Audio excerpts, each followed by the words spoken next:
आज के क्लास में हम लोग जानने वाले हैं हिंदी 50 मार्क्स के, जो आपके साइंस और कॉमर्स दोनों के लिए ही बहुत ही महत्वपूर्ण है, जो आपका 50 मार्क्स देकर जाएगा। ठीक है ना। तो सबसे देखिए हम लोग क्या करते हैं, सबसे पहला प्रश्न की ओर जाते हैं। तो सबसे पहला प्रश्न जो कर रहा है कि कथा सम्राट प्रेमचंद का जन्म स्थान कहाँ है। तो कथा सम्राट जो थे प्रेमचंद, कथा सम्राट के नाम से किनको जाना जाता है, प्रेमचंद को जाना जाता है। ठीक है ना। तो उनका जो जन्म स्थान कहाँ था, इलाहाबाद में है कि कानपुर में है कि वाराणसी में है कि लम्ही में है, जल्दी बता दीजिए कमेंट करके कहाँ है, जल्दी बताइए। तो आप लोग देखिए, तो कथा सम्राट प्रेमचंद का जो जन्म स्थान है वो कहाँ था, लम्ही में था। कहाँ था, लम्ही में। ऑप्शन नंबर जो डी हो जाएगा बिल्कुल राइट हो जाएगा। ठीक है। तो चलिए अगला प्रश्न जो आपका है, कह रहा है दूसरा प्रश्न क्या कहता है, इनमें से राम वृक्ष बेनीपुरी की रचना कौन सी है। इनमें से राम वृक्ष बेनीपुरी की रचना कौन से, जल्दी से कमेंट करके बताइए कौन सी जो है राम वृक्ष बेनीपुरी की रचना है। ऑप्शन देख लीजिए, पहला है पंच परमेश्वर, दूसरा है कफन, तीसरा है गौरा और चौथा है मंगर। जल्दी से आप लोग कमेंट कीजिए और बताइए कि जो राम वृक्ष बेनीपुरी है उनका कौन सी रचना है। तो देखिए राम वृक्ष जो बेनीपुरी है उनकी रचना जो है मंगर है। क्या है, मंगर है। ठीक है ना। ऑप्शन जो डी हो जाएगा बिल्कुल राइट हो जाएगा। ठीक है। चलिए अगला प्रश्न बढ़ने से पहले अभी भी चैनल को आप लोग सब्सक्राइब नहीं किए तो चैनल को सब्सक्राइब कर लीजिए। ठीक है ना। ये चैनल आप लोगों के लिए बहुत ही महत्वपूर्ण है। चलिए अगला प्रश्न देखिए क्या करा, जीवन का झरना, जीवन का झरना कविता के कवि का नाम बताइए। देखिए जीवन का झरना जो लिखे थे वो कविता के कवि का नाम क्या है, जल्दी बता दीजिए। ऑप्शन देख लीजिए, यहाँ पर दिए हुआ है सुमित्रा नंदन पंत है। ठीक है ना, सुमित्रा नंदन पंत है, और उसके बाद है निराला जी हैं, और उसके बाद आरसी प्रसाद सिंह हैं, और उसके बाद प्रसाद सिंह। जल्दी बताइए, कमेंट कीजिए डियर स्टूडेंट, जल्दी बताइए कि जीवन का झरना जो है, ठीक है ना, उस कविता के कवि कौन थे। तो देखिए जीवन का जो झरना थे वो कविता के कवि आपको कौन हो जाएगा, आरसी प्रसाद सिंह। ठीक है ना, आरसी प्रसाद सिंह थे। ठीक है। ऑप्शन नंबर यहाँ पर कौन हो जाएगा, सी बिल्कुल राइट हो जाएगा, आरसी प्रसाद सिंह। चलिए उम्मीद करते हैं आप लोग इसको टिक आउट किए होंगे, कमेंट में जरूर बताइएगा। ठीक है। चलिए कलम का जादूगर किस रचनाकार को कहा जाता है, बताइए। यहाँ पर जो ऑप्शन दिया हुआ है आपका, प्रेमचंद को कहा जाता है कि माखनलाल चतुर्वेदी जी हैं, और यहाँ पर है राम वृक्ष बेनीपुरी हैं, और चौथा में है आपका रामधारी सिंह दिनकर है। जल्दी बता दीजिए कि जो कलम का जादूगर किनको कहा जाता है। तो देखिए ऑप्शन नंबर जो है आपका राम वृक्ष बेनीपुरी। ठीक है ना, राम वृक्ष बेनीपुरी को क्या कहा जाता है, कमल का सॉरी कलम का जादूगर, बार बार कमल याद आ जा रहा है। ठीक है। चलिए तो राम वृक्ष बेनीपुरी को क्या कहा जाता है, कलम का जादूगर। तो ऑप्शन जो सी हो जाएगा बिल्कुल राइट हो जाएगा डियर स्टूडेंट। ठीक है। चलिए अगला प्रश्न जो है आपका छठा नंबर, 5वां नंबर, कविवर रविंद्रनाथ ठाकुर, कविवर रविंद्रनाथ ठाकुर के रचनाकार कौन है। कविवर रविंद्रनाथ ठाकुर के रचनाकार कौन थे, या कौन है। ऑप्शन देख लीजिए, यहाँ पर ही महावीर प्रसाद द्विवेदी जी हैं, प्रेमचंद जी हैं कि हजारी प्रसाद द्विवेदी जी हैं, और इसमें एक दे रखा है लास्ट में सोहन लाल द्विवेदी हैं। जल्दी बताइए डी स्टूडेंट, कमेंट कीजिए और जल्दी बताइए कि जो है रविंद्रनाथ ठाकुर के रचनाकार कौन है। ऑप्शन देख लीजिए, यहाँ पर जो आपका हो जाएगा option number C, Hazari Prasad Dwivedi ji जो हैं, हजारी प्रसाद द्विवेदी जी जो हैं रविंद्रनाथ ठाकुर के जो हैं रचनाकार हैं। चलिए यहाँ पर जो आपका है छठा नंबर प्रश्न जो कर रहा है, आज खाया और कल के झक्के ताके गोरख संग न रखे किस पास से उदत है। आप लोग इस पंक्ति को थोड़ा सा समझ लीजिए। कह रहा है कि आज जो खाए, आज खा लिए, भर घास लिए, पूरा भरपेटा खा लिए हम। ठीक है ना, आज खा लिए, अकल झक रहे हैं कि क्या भाई मिलेगा, कहाँ से आ जाएगा भाई खाना। तो बता दीजिए ये जो आज खाए कल के तक झक्के और ताके गोरख संग न रखे किस पाठ से उद्धत है। मतलब आज खाए और कल के लिए झक रहे हैं और ताक रहे हैं राह कि कोई भाई आन के हमको क्या के कुछ दे देवे, है ना। ऑप्शन नंबर इसका देख लीजिए, गौरा है। क्या है, गौरा है। उसके बाद मंगर है, पंच परमेश्वर है, और चौथा है रविंद्रनाथ ठाकुर है। जल्दी से कमेंट कीजिए, प्यारे प्यारे कमेंट कीजिए और बताइए कौन सा ऑप्शन सही हो जाएगा। तो देखिए यहाँ पर जो हो जाएगा आपका ऑप्शन नंबर बी हो जाएगा, बिल्कुल राइट हो जाएगा। ठीक है ना, यहाँ पर ही मंगर हो जाएगा। ठीक है, ऑप्शन नंबर बी बिल्कुल राइट हो जाएगा। चलिए प्रश्न की ओर हम लोग बढ़ेंगे। इसमें मैं 25 के पूरे 25 क्वेश्चन करवाऊंगा, जो कि आप लोग कमेंट में जवाब देकर बताइएगा कि आप लोग 25 में से कितने सही किए हैं। अब हम प्रश्न नंबर जो है 7वां को देखते हैं। प्रश्न नंबर 7वां का रहा है, भारत की आत्मा कहाँ निवास करती है। भारत की जो आत्मा है वो कहाँ पर निवास करती है। तो ऑप्शन आप लोग देख लीजिए, पहला ऑप्शन है गांव में करती है, दूसरा ऑप्शन है शहर में करती है, तीसरा ऑप्शन है नगरों में करती है और चौथा है महानगरों में। जल्दी से आप लोग प्यारे से कमेंट कीजिए और बताइए कि जो भारत जो है, भारत की आत्मा कहाँ निवास करती है। देखिए ऑप्शन नंबर इसका हो जाएगा, भारत के आत्मा जो है तो निवास करती है कहाँ में, गांव में करता है, ठीक है ना। कहाँ में निवास करता है डियर स्टूडेंट, गांव में निवास करता है। चलिए अगला प्रश्न देखते हैं, अगला प्रश्न क्या कहता है। रहीम किस राजा के दरबारी कवि थे। रहीम जो थे किस राजा के दरबारी कवि थे। ऑप्शन नंबर देख लीजिए आप लोग, कह रहा है महाराणा प्रताप के, ठीक है ना। बी में कह रहा है बाबर के, सी में कह रहा है अकबर के और डी में कह रहा है राजा जय सिंह के। ऑप्शन जल्दी में बताइए कौन सा ऑप्शन सही हो जाएगा और प्यारे प्यारे से एक फुल जोड़ दीजिए, कमेंट छोड़ दीजिए आप लोग जल्दी से कि कौन सा ऑप्शन सही हो जाएगा। तो देखिए रहीम किस राजा के दरबारी थे, तो यहाँ पर जो हो जाएगा अकबर के, ठीक है ना। क्या हो जाएगा, अकबर के क्या थे, दरबारी थे, ठीक है ना। अकबर के दरबारी थे, ठीक है डियर स्टूडेंट। चलिए तो चलिए प्यारे साथियों अब देखते हैं आपका 9वां नंबर प्रश्न कह रहा है गौरा की लेखिका कौन है। गौरा एक गाय के नाम से, ठीक है ना। तो गौरा जो थी, गौरा की लेखिका कौन थी, यानी गौरा के बारे में किसने लिखा था। तो ऑप्शन देख लीजिए, महादेवी वर्मा लिखे थे कि ममता कालिया लिखे थे कि उषा प्रियबंदी लिखे थे और डी में है अमृता प्रीतम लिखे थे। जल्दी बता दीजिए, कमेंट कीजिए प्यारे प्यारे कमेंट। जो गौरा की लेखक कौन थे, तो महादेवी वर्मा थे। कौन थे, महादेवी वर्मा थे, ठीक है ना। तो यहाँ पर जो हो जाएगा ऑप्शन नंबर जो हो जाएगा ए बिल्कुल राइट हो जाएगा, महादेवी वर्मा, ठीक है।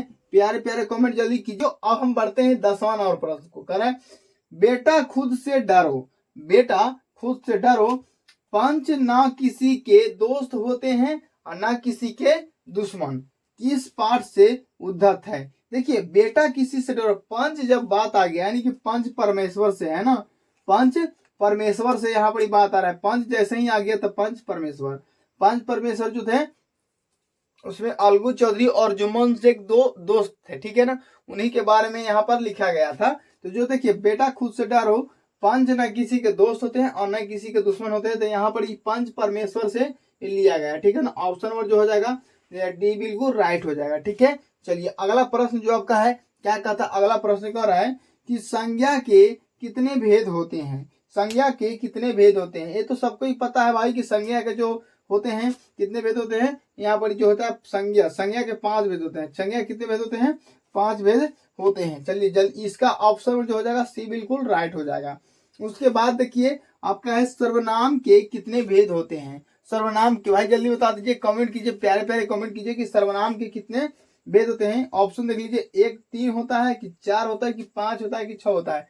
जल्दी से प्यारे प्यारे साथियों कमेंट कीजिए जल्दी जल्दी। देखिए जो सर्वनाम का भेद होता है वो यहाँ पर कितना हो जाएगा, आपको 6 हो जाएगा, ठीक है ना। सर्वनाम के कितने भेद होते हैं, 6 भेद हो जाएगा। आपका ऑप्शन नंबर डी बिल्कुल राइट हो जाएगा, ठीक है। चलिए अगला प्रश्न देखते हैं आपको क्या करा है, वाक्य के कितने भेद होते हैं। वाक्य के कितने भेद होते हैं, देखिए रचना की दृष्टि के अनुसार जो होता है वाक्य के 3 भेद होते हैं। कितने भेद होते हैं, वाक्य के 3 भेद। इस ऐसे तो 4 भेद होता है, ठीक है ना। तो यहाँ पर ऑप्शन नंबर जो हो जाएगा क्या हो जाएगा, सी बिल्कुल राइट हो जाएगा, ठीक है ना। रचना की दृष्टि से वाक्य के 3 भेद होते हैं और इस तरह से 4 भेद होते हैं ऐसे, ठीक है ना।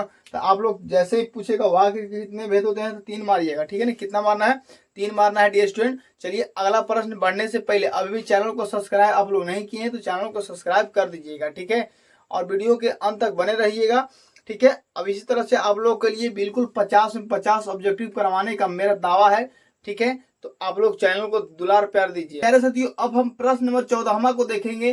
प्रश्न नंबर 14वां देखिए, कहा क्रिया के कितने भेद होते हैं। क्रिया के कितने भेद होते हैं। ऑप्शन और पहला देखिए कह रहा है 5 भेद होता है, दूसरा कह रहा है 2 भेद होता है, तीसरा कह रहा है 7 भेद होता है और चौथा कह रहा है 8 भेद होता है। तो देखिए क्रिया के कितने भेद होते हैं, तो क्रिया के 2 भेद होते हैं, ठीक है ना। क्रिया के कितने भेद होते हैं, 2 भेद होते हैं। ऑप्शन नंबर जो आपका आ जाएगा बी बिल्कुल राइट हो जाएगा, ठीक है ना। क्रिया के कितने भेद होते हैं, 2 भेद होते हैं। चलिए अगला प्रश्न देखते हैं। जी कह रहा है कि जी शब्द का लिंग निर्णय करे। जी शब्द का लिंग निर्णय करना है, स्त्रीलिंग है, पुल्लिंग है या उभय लिंग है।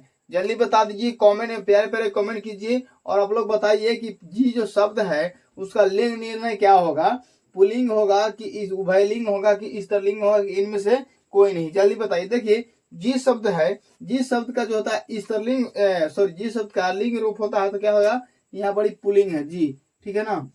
ठीक है। जी कौन सा शब्द है? पुल्लिंग है, ठीक है ना। चलिए अगला प्रश्न देखते हैं। कह रहा है शिक्षा शब्द का लिंग निर्णय करना। शिक्षा शब्द का लिंग निर्णय करना है। ऑप्शन में देख लीजिए, पहला में दिया हुआ पुल्लिंग है, दूसरा में दिया हुआ है स्त्रीलिंग है, और तीसरा में दिया है उभयलिंग है, और चौथा में दिया हुआ है इनमें से कोई नहीं। जल्दी से प्यारे साथियों जल्दी कमेंट कीजिए और बताइए कि जो शिक्षा है कौन सा लिंग है, स्त्रीलिंग है, पुल्लिंग है या उभयलिंग है। जल्दी कमेंट कीजिए प्यारे प्यारे और बताइए। देखिए शिक्षा जो है आपका स्त्रीलिंग है, ठीक है ना। शिक्षा जो है क्या है आपका? स्त्रीलिंग है। ऑप्शन में जो हो जाएगा बी बिल्कुल राइट हो जाएगा, ठीक है। चलिए अगला प्रश्न को देखेंगे हम लोग का है अवश्य। अवश्य शब्द का विशेषण क्या होता है? अवश्य शब्द का विशेषण क्या होता है? ऑप्शन देख लीजिए, अनावश्यक होता है, अति आवश्यक होता है, कि आवश्यक होता है, कि अधिक आवश्यक होता है। जल्दी से प्यारे कमेंट करिए साथियों और जल्दी बताइए कि जो आवश्यक शब्द है उसका विशेषण क्या होता है। तो देखिए आवश्यक शब्द का विशेषण जो हो जाएगा वो क्या हो जाएगा आपका? आवश्यक हो जाएगा। क्या हो जाएगा? आवश्यक। अवश्य शब्द का सॉरी अवश्य शब्द जो है, अवश्य शब्द है उसका विशेषण क्या हो जाएगा? आवश्यक हो जाएगा। क्या हो जाएगा डियर स्टूडेंट? आवश्यक हो जाएगा। तो ऑप्शन नंबर जो सी है बिल्कुल करेक्ट हो जाएगा, ठीक है। चलिए अगला प्रश्न देखेंगे हम लोग। कह रहा है अगला प्रश्न जो आपका है कि नीति, क्या कह रहा है? नीति शब्द का विशेषण क्या होता है? नीति शब्द का विशेषण क्या होता है? ऑप्शन देख लीजिए, नैतिक होता है, कि नीतिज्ञ होता है, कि नैतिक होता है, कि राजनैतिक होता है। जल्दी बता दीजिए प्यारे साथियों कि नीति शब्द जो है उसका विशेषण क्या होता है। तो देखिए प्यारे साथियों नीति जो शब्द है उसका विशेषण जो होगा नैतिक हो जाएगा। क्या हो जाएगा? नैतिक हो जाएगा। ऑप्शन नंबर जो सी है बिल्कुल करेक्ट हो जाएगा, ठीक है, नैतिक हो जाएगा। चलिए अगला प्रश्न देखेंगे। क्या अगला प्रश्न कहता है, पर है लिंग के कितने भेद होते हैं? लिंग के कितने भेद होते हैं? डियर स्टूडेंट जल्दी प्यारे साथियों बताइए कि जो लिंग है वो लिंग के कितने भेद होते हैं। तो लिंग के दो भेद होते हैं, ठीक है। लिंग के कितने भेद होते हैं? दो भेद। एगो स्त्रीलिंग होता है और एगो पुल्लिंग होता है, ठीक है ना। लिंग के कितने भेद होते हैं? दो भेद। मुख्य रूप से दो ही भेद होता है, ठीक है ना। तो यहाँ पर ही ऑप्शन जो हो जाएगा ये बिल्कुल राइट हो जाएगा, ठीक है ना। ऐसे तो स्त्रीलिंग, पुल्लिंग और उभयलिंग होता है, इसको नपुंसक लिंग ही बोला जाता है। लेकिन मुख्य रूप से हम लोग को दो ही चीज के बारे में पढ़ना है, ठीक है प्यारे साथियों। चलिए अगला प्रश्न जो है कर रहा है वचन। वचन के कितने भेद होते हैं? वचन जो है उसका कितने भेद होते हैं? देखिए वचन को मुख्य रूप से दो होता है, लेकिन यही पढ़ना है तीनों के बारे में, एक वचन, द्विवचन और बहुवचन। तो ऑप्शन नंबर यहाँ पर ही हो जाएगा क्या? बी बिल्कुल राइट हो जाएगा, तीन, ठीक है ना। ऑप्शन नंबर जो तीन हो जाएगा बिल्कुल राइट हो जाएगा। चलिए कह रहा है गिरीश। गिरीश शब्द का संधि विच्छेद क्या होता है? गिरीश शब्द का संधि विच्छेद क्या होता है? ऑप्शन देख लीजिए, गिरी जोड़ ई, सब में गिरी जोड़ इसी है डियर स्टूडेंट, सब में गिरी जोड़ इसी है। लेकिन आपको बताना है कि हर्षई से होगा, कि दीर्घई से होगा, दुर्घई होगा, हर्षई होगा, ठीक है। जल्दी बताइए कमेंट करके, प्यारे प्यारे कमेंट करके कि कौन सा गिरीश शब्द का संधि विच्छेद कौन हो जाएगा। देखिए प्यारे साथियों, देखिए संधि विच्छेद गिरीश का क्या हो जाएगा? गिरीश का हो जाएगा गिरी जोड़ इस, गिरी जोड़ इस। आपका जो है ऑप्शन नंबर जो डी है बिल्कुल राइट हो जाएगा, ठीक है। चलिए अब हम प्रश्न नंबर जो है 22वां की ओर बढ़ेंगे। आविष्कार का संधि विच्छेद क्या होता है? आविष्कार का संधि विच्छेद, जल्दी प्यारे,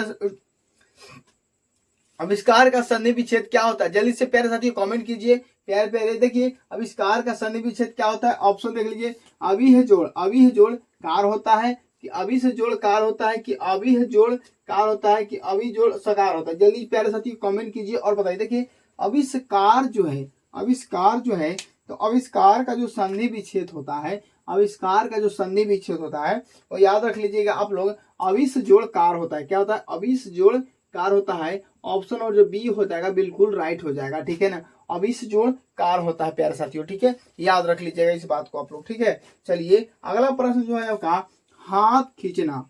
हाथ खींचना मुहावरे का अर्थ क्या होता है? क्या हो जाएगा? अलग कर दिया है ना, आपको से साथ छोड़ दिया यानी कि अलग हो गया, अलग होना।